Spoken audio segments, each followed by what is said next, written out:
चलिए आइए अब हम लोग देखते हैं issue of debentures as collateral security. जब हम लोग डिबेंचर को कोलैटरल सिक्योरिटीज की तरह इशू करते हैं तो क्या होता है।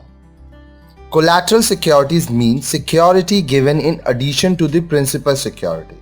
कोलैटरल सिक्योरिटी का मतलब क्या होता है, आपका जो प्रिंसिपल सिक्योरिटी है उसके साथ में आप जो सिक्योरिटी देते हो उसको कोलैटरल सिक्योरिटी कहते हैं। इट इज़ अ सब्सिडियरी और सेकेंडरी सिक्योरिटी। इसको हम लोग सब्सिडियरी या सेकेंडरी सिक्योरिटी कहते हैं। Whenever a company takes loan from bank or any financial institution, it may issue its debenture as a secondary security, which is in addition to the principal security. जब कोई company bank से या किसी financial institution से loan लेता है तो वो डिबेंचर को सेकेंडरी सिक्योरिटी के जगह इशू कर सकता है। इसको हम लोग प्रिंसिपल सिक्योरिटीज के साथ अलग से सेकेंडरी सिक्योरिटी मानेंगे। Such an issue of debentures is known as issue of debentures as collateral security. इस तरह का जो डिबेंचर हम लोग इशू करते हैं उसको हम लोग कहते हैं issues of debentures as collateral security. The lender will have a right over such debentures only when company fails to pay the loan amount and the principal security is exhausted. तो जो देनदार है, जो पैसा दे रहा है, उसके पास ये डिबेंचर पे तभी राइट हो पाएगा जब कंपनी लोन अमाउंट को पे करने में असमर्थ हो और उसका जो प्रिंसिपल सिक्योरिटी है वो पूरा खत्म हो चुका हो। In case the need to exercise this right does not arise, debentures will be returned back to the company. अगर ये डिबेंचर्स को यूज करने का जरूरत ना पड़े तो ये जो डिबेंचर है उसको कंपनी में रिटर्न कर देना पड़ेगा। No interest is paid on the debentures issued as collateral security because company pays interest on loan. जो डिबेंचर आप कोलैटरल सिक्योरिटी के अगेंस्ट में दिए हो उस पे आपको इंटरेस्ट पे नहीं करना पड़ता है क्योंकि कंपनी लोन अमाउंट पे इंटरेस्ट पे करता है। In the accounting books of the company issue of debentures as collateral security can be credited in two ways. Company के बुक्स ऑफ अकाउंट्स में issue of debenture as collateral security को दो तरह से credit किया जाता है। 1. No general entry to be made in the books of the accounts of the company. आप कंपनी के बुक्स ऑफ अकाउंट्स में कोई जर्नल एंट्री नहीं करेंगे। Journal entries are not passed in the books. However, debenture issued at collateral security are shown by the way of information in note to accounts below long-term borrowings under non-current liabilities if issued for obtaining long-term loans or below short-term. आप journal entry पास नहीं कर रहे हो लेकिन अगर आप debenture को collateral security में दिए हो तो आप इसको एक नोट की तरह लिखोगे। कहाँ? अपने लॉन्ग टर्म बोरोइंग्स के अंदर नॉन करेंट लाइबिलिटीज में। अगर लॉन्ग टर्म लोन है तो long term borrowings, short term loan है तो शॉर्ट टर्म बोरोइंग्स में आप इसको एज अ नोट दिखाओगे। Borrowing under current liabilities if issued for obtaining short term loans. अगर करेंट लाइबिलिटीज में आप दिखाओगे अगर शॉर्ट टर्म लोन में आप इसको लिए हो। आइए इसका सम्स करिए और देखिए ये कैसे होता है। Illustration 7 on 30/9/2014 X Limited obtained a bank loan of 8 lakhs prepayable after 5 years. For this, the company issued 9% debentures as collateral security. Show the loan in the balance sheet of the company and prepare notes to accounts. अब देखिए इस पे क्या करना है। 8 लाख का आप loan लेते हो 5 साल का प्रीपेबल में। कंपनी इसके लिए 9% डिवेंचर कोलैटरल सिक्योरिटी जैसा देता है। बोल रहा है बैलेंस शीट बताने और नोट टू अकाउंट्स। तो देखिए कैसे ये बनेगा।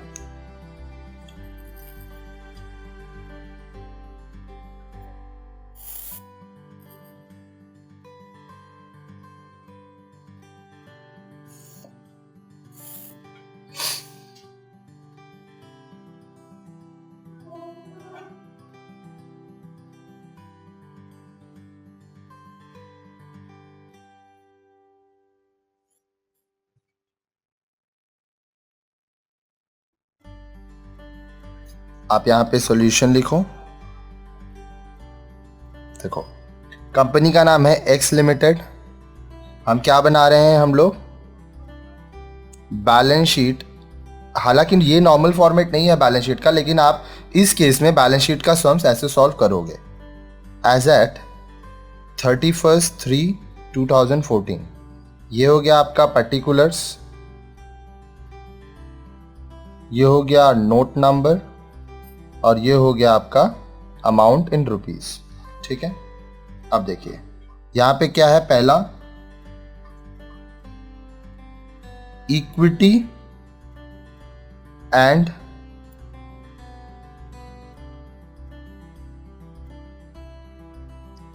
लाइबिलिटीज। ठीक है, आपका है नॉन करंट लाइबिलिटीज। अच्छा, इसके अंदर आप एक लॉन्ग टर्म बोरोइंग्स कर रहे हो, क्योंकि देखिए लॉन्ग टर्म क्यों है, क्योंकि ये 5 साल का है। लॉन्ग टर्म बोरोइंग्स है आपका 8 लाख का, और इसके लिए आपका एक नोट आएगा, नोट नंबर 1। ठीक है, ये सम्स तो हमारा यहीं पे कंप्लीट होता है, लेकिन मतलब बैलेंस शीट का पोर्शन। नोट टू अकाउंट हम लोग को दिखाना है।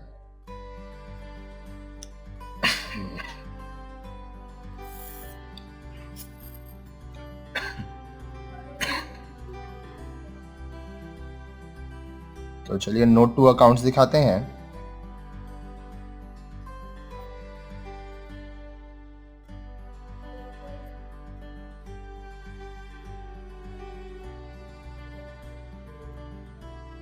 Long term borrowings, bank loan आपका है 8 लाख का। ठीक है, secured by issue of 9% debentures as collateral security। इस तरह से बस आपको एक नोट पुट कर देना पड़ता है, और ये सब हमारा यहाँ पे कंप्लीट होता है।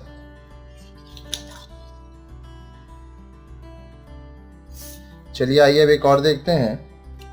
Illustration 8. On 1/3/2014, Y Limited obtained a short-term loan for rupees 10 lakh.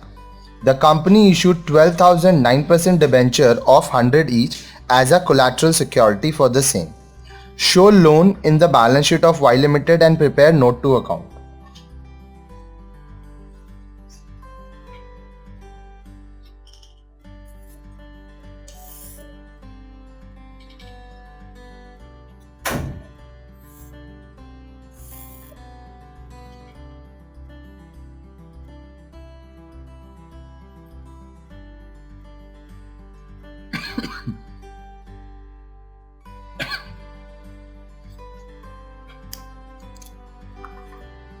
Solution: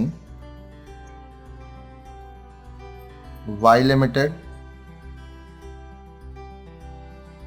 balance sheet as on 31/3/2014. Particulars, note number, rupees.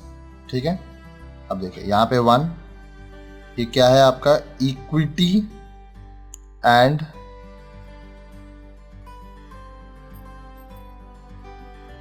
Liabilities. Current liabilities, short term borrowings. Note number 1 put होगा इसके लिए। जो अमाउंट आप बोरो कर रहे हो वो 10 लाख रुपए। ठीक है,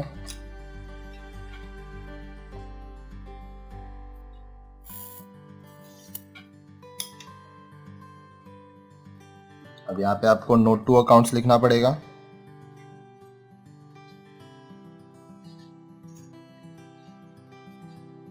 ये आपका लिखाएगा short term borrowings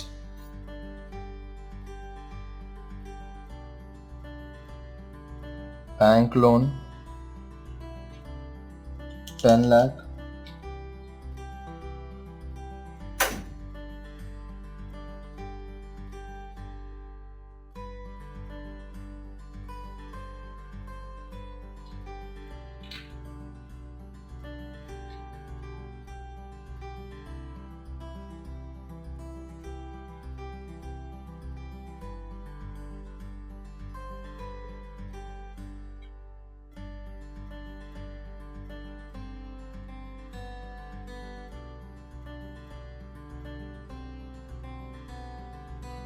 secured by issue of 12,000 9% debentures of 100 each as collateral security.